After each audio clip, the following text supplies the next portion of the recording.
Hi, I'm Rachel, and this is my AM reading video for Friday, October 20th, 2023, filmed on a Saturday.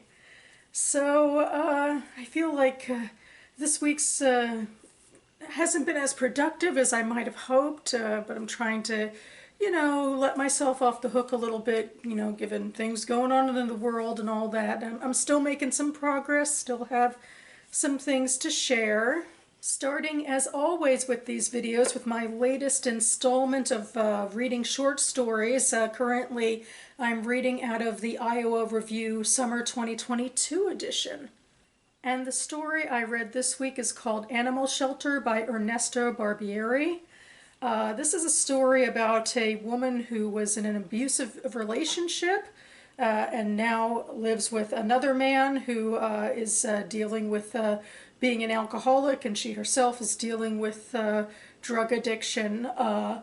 And a lot of it is told through the perspective of her relationship with her cats. That, like, one of the earliest scenes is her cat's giving her, the gift of desiccated mice, and she sees it very much as a threatening thing, that they're judging her, and that it's just like overly violent, especially with one of her cats. The other one is a little, actually more of a love bug, it seems like. And there's a continuing story with that she has these two cats. They do seem to have a mice problem in the home.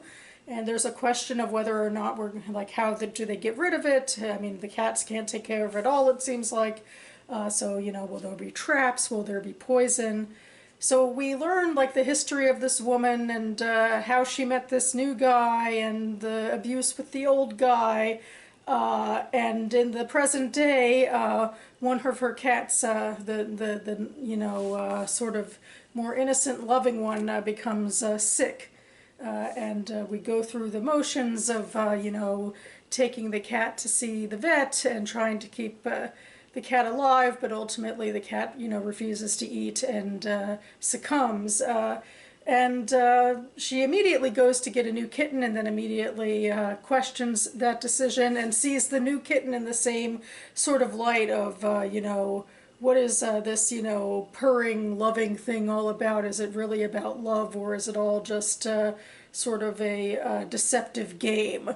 And, it also is interesting, too, that, she's the one who's the cat person and tried to, compelled her new lover to have cats and to actually, take the cats from her old lover when she left him. She left the cats with him.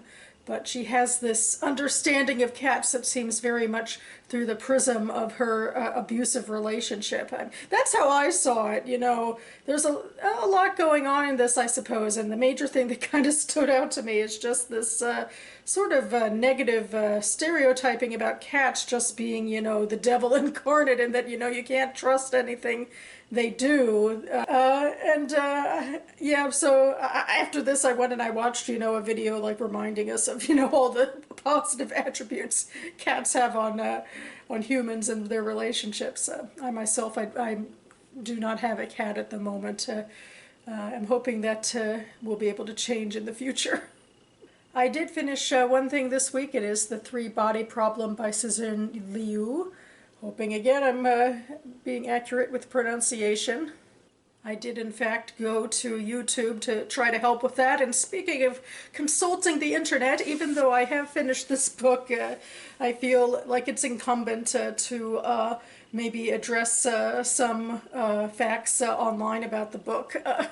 I feel it's weird, I listen to a lot of especially science fiction and fantasy on audio and other books as well, and I would feel like it would stick with me more, but I guess I'm more visual. I probably would be more confident with character names, especially in foreign cultures, reading them versus listening to them. But anyway, Three-Body Problem is a science fiction novel about human contact with aliens, pretty much is what it is. It's relatively nihilistic, which for me is usually a big no-no. I have this hate-hate relationship with the TV show Westworld, but I guess this one, intrigued me enough that I could kind of let it go. And there's other things about it that are, not exactly based on the things I love about, character and narrative. He's not really writing, compelling characters who stand on their own. They really are very much in service of the plot. But I guess, and despite, my limited knowledge of the hard physics, are huge digressions in this and the philosophy, I guess there's just a lot of interesting elements to how he posits this first contact, as depressing as it seems to be at the end of the book with regards to human survival. But then again, to be nihilistic again, we weren't doing so well with our own survival and the survival of our planet. And that doesn't necessarily seem to be too much into science fiction either.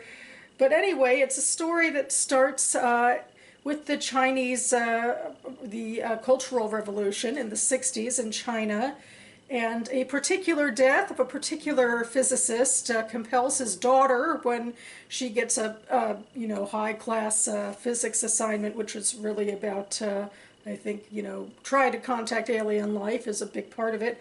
And when she actually is able to do that, she is of the mindset by that point that, human society is basically, beyond redemption, that we've, burned ourselves into the ground, and we really need a helping hand of a society that she naturally, in the egghead way, I suppose, thinks is a good one. Because how could they, be so corrupted by, their own impulses if they were able to achieve such amazing, interstellar space travel? So, of course, they'd be here to be our sort of benevolent authoritarian overlords. It's interesting to think of authoritarianism and how it's described here, because, there's the Cultural Revolution, but then China, even in, the modern day, past the Cultural Revolution, has an air of authoritarianism that the author, in other interviews seems to, espouse that, there shouldn't be as much freedom of expression in China and that sort of thing, but I feel like I'm getting off topic here. And anyway, I think the next storyline's in the near future, where basically, unknown to the characters, the alien, or a lot of the characters, the aliens have sort of, who are called Trisolarans, have gone into a phase 2 of sorts in targeting scientists mostly. And they use their proxies on Earth. There's a whole societies after this one woman reaches out to other people. There's whole societies of people who really want to welcome the Trisolarans to Earth. And then there's factions among them, like the extreme nihilists who say, screw it, they should just, take us over and, that'll be that. And then there's the ones that hope it'll be more of a partnership. And they create this game to sort of simulate life on the Trisolaran home planet using references to Earth history in weird little mashups. But the Trisolaran home planet is dealing with the 3-body problem, in that the planet is orbiting around 3 suns, so that there's a lot of unstable eras and only a little bit of stable eras. It's a very dangerous place to live, and how can societies even, survive to a point where there is, space travel or any sort of, viable culture even? It seems to be impressive in and of itself, given how this game is played and how difficult it is for the humans to get to that point.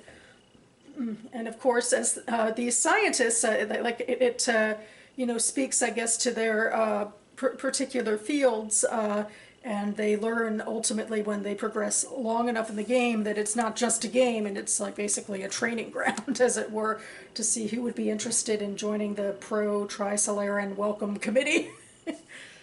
And the main antagonist, actually, if there is one, I guess would be the American, environmentalist terrorist, Mike Evans, who conveniently enough is the heir to oil baron. I'm not sure why the father would give his money to this son, given how, anti-oil he is, but he does. So he has, the vast resources to create the game and all other sorts of things.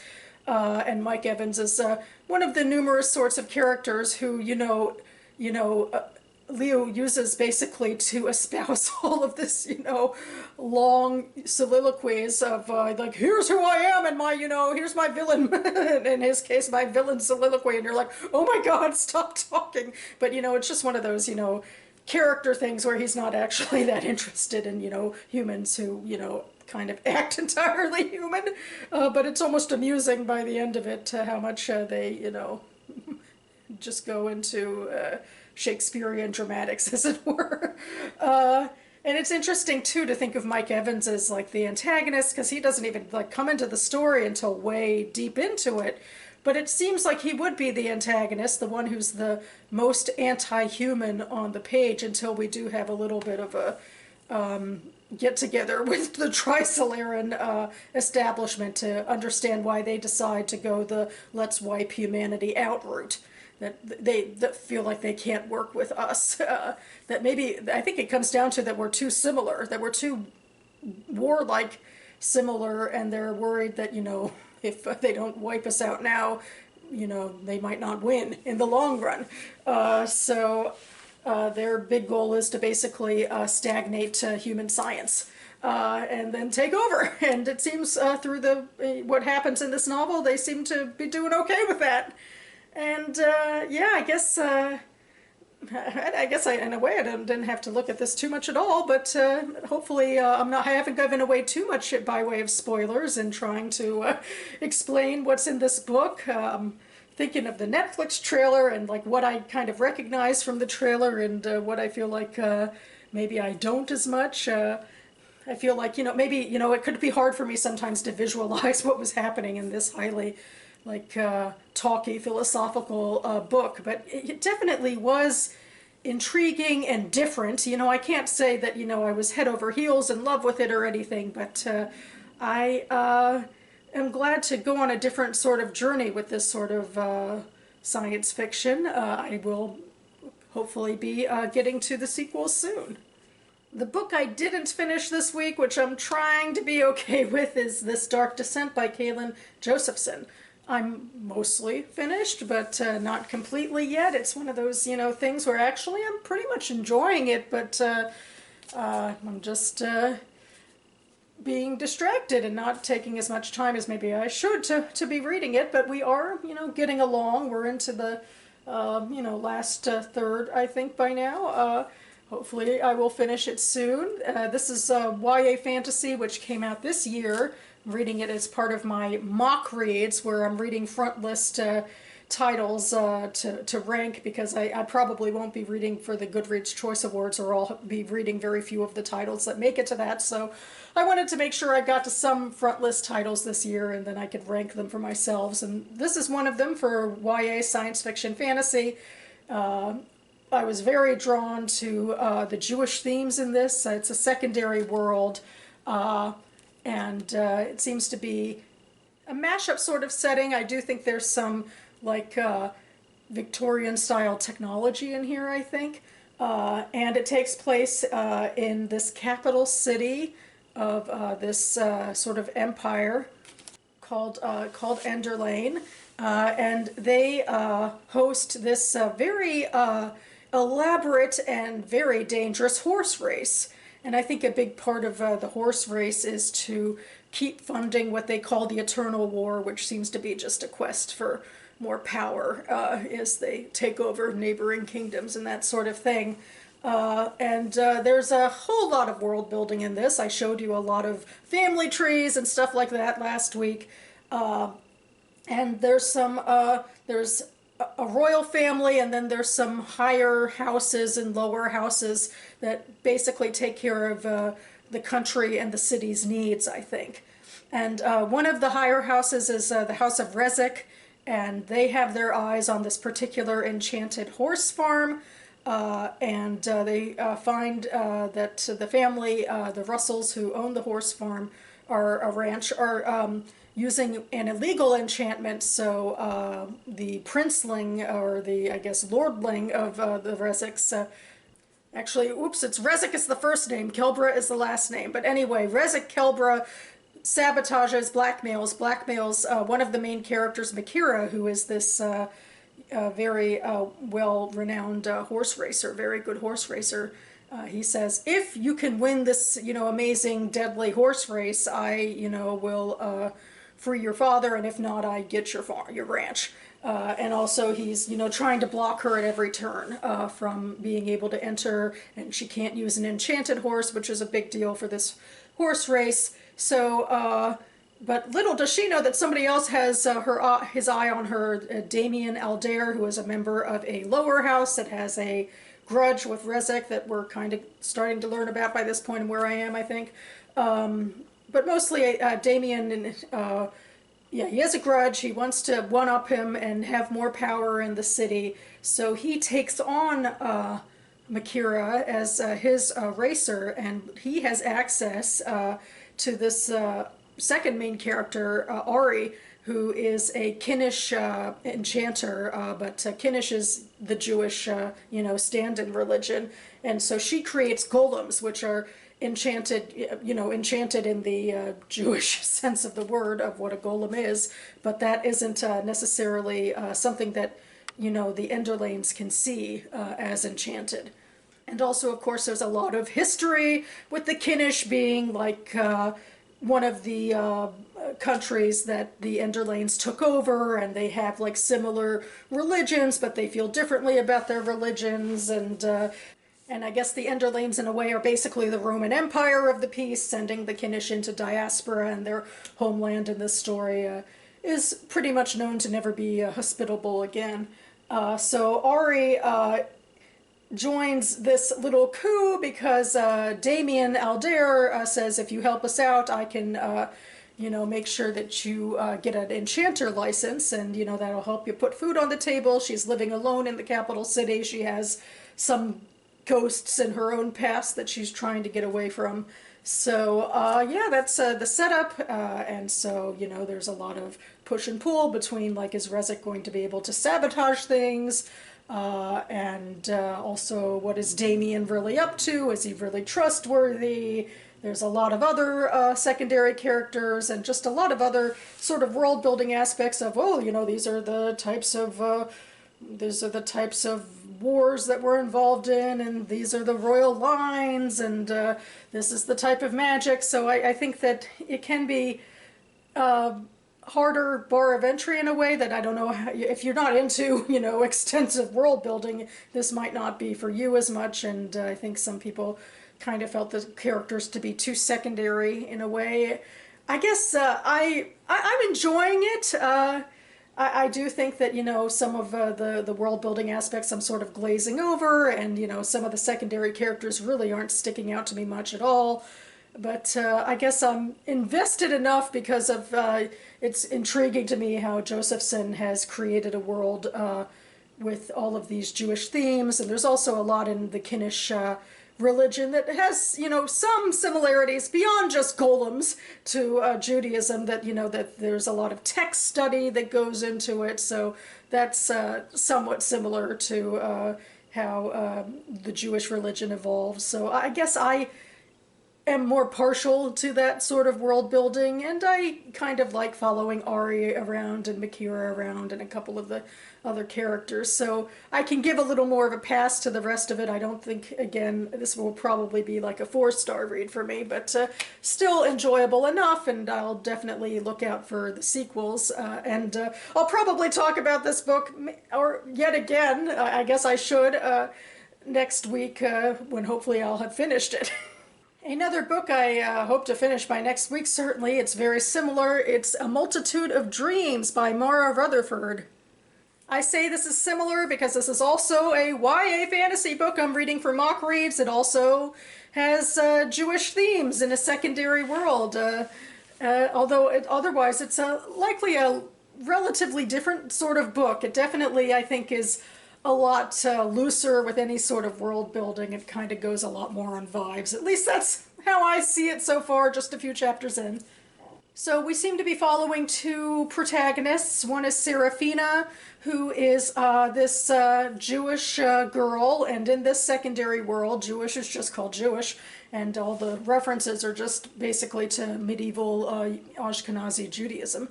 And so she was brought out of the ghetto where she was living with her people, because she looked very similar to the princess of the land we're in, who died of this plague which was ravaging the land at the time. And the sisters of the royal family were living with their, mad king style father, and decided they were going to dress her up and pretend that their sister Imogen never died. So Seraphina took her place, and it also sort of saved her life. Not that it seems like her family didn't have much choice anyway when royals came in demanding her to live in the castle with them, and the king then sort of sealed up the castle, and they've been living there for 4 years on dwindling resources as the plague kind of ravaged the land, although it seems to kind of be over by now as well. And of course, as per reality of medieval history in Europe, the Jews were often blamed for plagues, and often Jews did not get the plague with other people when they lived in ghettos, because they were separated from the Gentiles. So that's something that happens in this world as well. And our second narrator is Nico, who seems to be a Gentile narrator. He was formerly a nobleman, but then his family died of the plague. He seemed to have an immunity to the plague, but after his family died and, the world was in some sort of chaos, he was wandering, he was starving, he was without any resources, and he was taken in by another lord who made him a servant, which he decided to take on, because he wasn't surviving on his own, and he didn't seem to have that sense of entitlement, I suppose you might expect of most nobles, that he's like, okay, I'll just be a servant now. I'm pretty sure my family's dead, and now I have a place where I feel safe and can eat, and things seem to be going okay. And then his master has this female noble lady who he is taking as a guest. The things seem a little more tense there, like she might want to leave, and he's saying no. And there's this mysterious guy who's demanding her, who may or not may be the female guest, we don't know. But instead of treating this mysterious guy kindly, the master shoots him, and so very different sort of relationship stuff happening, not quite as homey an environment anymore. So that's basically where I am with that story.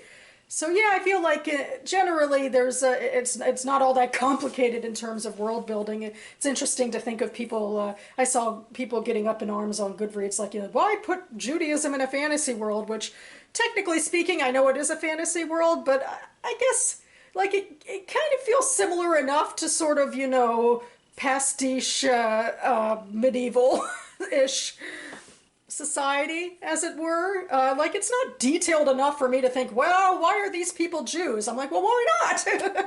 I don't know, or maybe also I'm biased again, because the whole reason I was intrigued by this particular story is because of the Jewish aspects. So, the fact that she isn't, diluting it with bells and whistles to try to say something about Judaism while making it slightly different from Judaism, that's okay to me, for me. The characters, I think they're compelling, but it's also, in their way, pretty one-note characters. Like, the villains are, pretty one-note villainous, and Seraphina, I like her, but she also, she's obviously the most sympathetic person just by default of how awful everyone else around her is, and so she doesn't have to do much. So, I mean, it's okay, but, it's never going to be fully my thing. That's pretty one-note sort of character depth so far. Maybe things will change, and certainly we have Nico, who, I don't know, he has his own thing going on, although he definitely seems like a good guy as well. I mean, he automatically is for not being a pretentious noble. So we'll see how this goes. I hear the vibes are going to get creepier as we go on. I think some reviewers really liked this book, and I will report back about it. And the final book I'll talk about I haven't started yet, which makes me nervous because, now we're in the final third of the month and all of that. But anyway, this is The Pomegranate Gate by Ariel Kaplan. This is my final adult fantasy book with Jewish themes that I have to read this year for mock reads. I think, well, when it comes to adult fantasy, this is the only one with Jewish themes that made my list, but I am very excited for it. It's another one I heard about months ago, and it really caught my fancy, and I also pretty much love this cover. And it takes place in a sort of a portal fantasy world, starting with the expulsion of the Jews from Spain in 1492, and then they go into a portal world, which seems like it's going to be kind of similar, and draw a little more on Sephardi influences, which is exciting because so much fantasy and so much knowledge of Jewish culture comes from Ashkenazi Eastern European culture.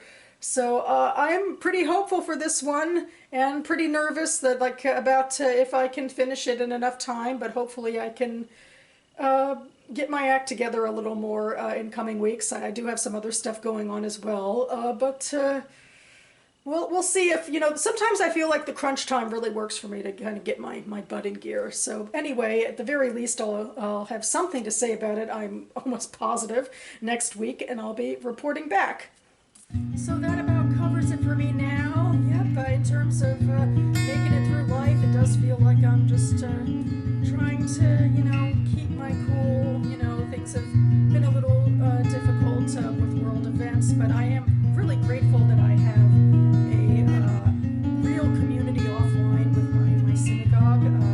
It's a stalwart against all of, the crazy nonsense that you find on the internet, especially when it comes to the Israeli-Palestinian conflict. And it's just sort of insane how, awful and hurtful people can be about, what they think is going on there. And then I go to my Shabbat services at my synagogue, and I, hear sermons and interact with real people grappling with what it means to deal with the trauma of what happened on October 7th, and the trauma of what's happening in the war and in Gaza right now. And it's just a salve to sort of interact with this on a human level.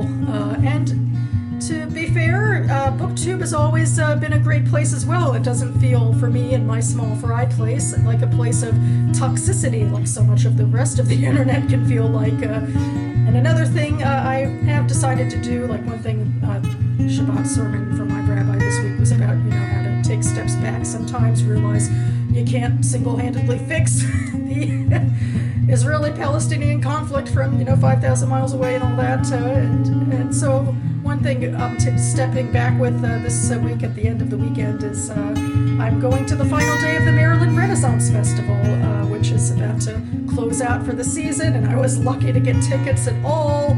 I will link to the festival down below. It is a really fun one.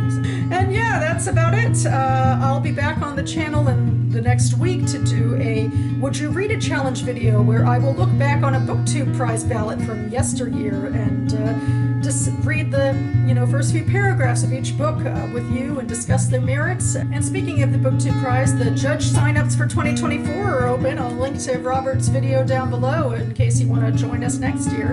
And yeah, thanks so much for watching, everyone, and I'll see you next time.